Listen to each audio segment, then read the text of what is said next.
there, Chipmunks! Welcome to the AMP Cycling Ride Review Series. I'm your host, Angry Chipmunk, and today we're in America riding the Petrified Forest National Park in Arizona. This route is available on Rouvy, so let's get right to it. This is a moderate length route at 38 kilometers long with a very moderate 368 meters of elevation gain. The whole route averages just 1% and will peak at 7%. There are 2 Strava segments included on this ride, with a few smaller hills as well. The first segment is Headquarters Hill. It's at the 1.2 kilometer mark, is 2.8 kilometers long with 70 meters of elevation gain.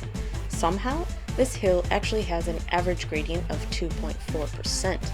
The start is pretty moderate with the gradients in the 2 to 5% range. There's a small false flat leading to the max 7% gradient. It's pretty much right in the middle of the segment. From there to the end is very mild with a mix of a bit of downhill and mild uphill. There's nothing very challenging about this hill and there's no real need to pace it at all. The second segment is very near the end of the route, and along the way you'll be seeing a few small and very mild hills. They're mostly quite short, with one about 1/3 of the way through being the steepest and again peaking at about 7%. The second segment is the Petrified Forest Climb.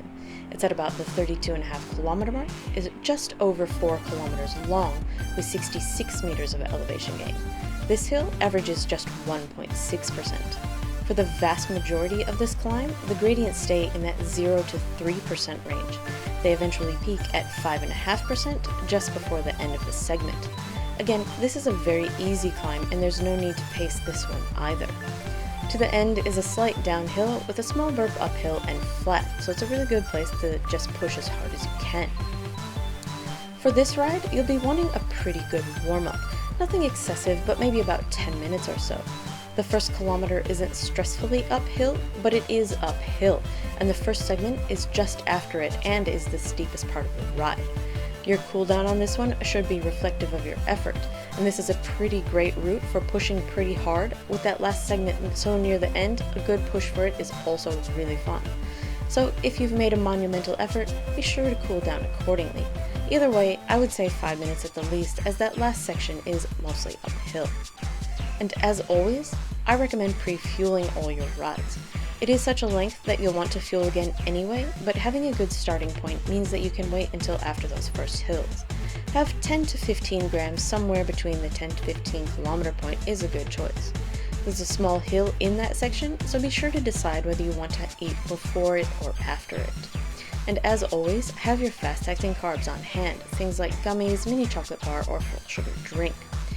A post-ride protein isn't really necessary here unless you've made a pretty hard push, but a magnesium supplement is always beneficial for a ride of such a distance. Now the view on this ride just really isn't my thing. It's mostly just flat and brown.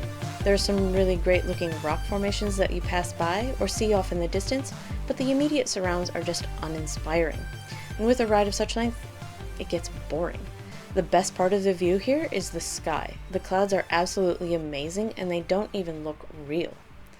I tried to make a pretty good push for this ride, and it took me about an hour 15 minutes to complete on 100% difficulty emulation. With the warm-up and potential cooldown needed, you'll be wanting to budget anywhere from say 45 minutes to an hour 45. It really isn't a good choice for those with time constraints. Overall, this is an okay route that, while a little dull, can be a good choice for all levels of rider. The hills are not steep or long, and with such a low amount of elevation gain, your biggest issue here might be underfueling and bonking. For a newer rider, this can be a great route to push your distance goals. Or, if you're more seasoned, it can be a great one for making a hard push to get some FTP gains or sandwiching around a more difficult ride. For this route, I'll give a 3 out of 5. It's not terrible, it's just kind of dull. For the view, 3 out of 5. It's mostly a monochrome landscape that extends into the infinite. The best part of the view is the sky. For the climbs, 1 out of 5. Neither are very difficult at all and can be achieved by any level of rider. And overall, 3.5 out of 5. Not the worst, not the best, just somewhere in the middle. Well, that's it for this review, so thanks for watching, Chipmunks. Let me know what you thought of the Petrified Forest route when you've completed it, and special shout out to C. Brodsky for letting me stick with you at the end, and I hope my push to the finish was of some benefit to you. I'll leave you to finish the rest of the ride, and I'll see you next week for another review. Until then, ride on, chipmunks, ride on.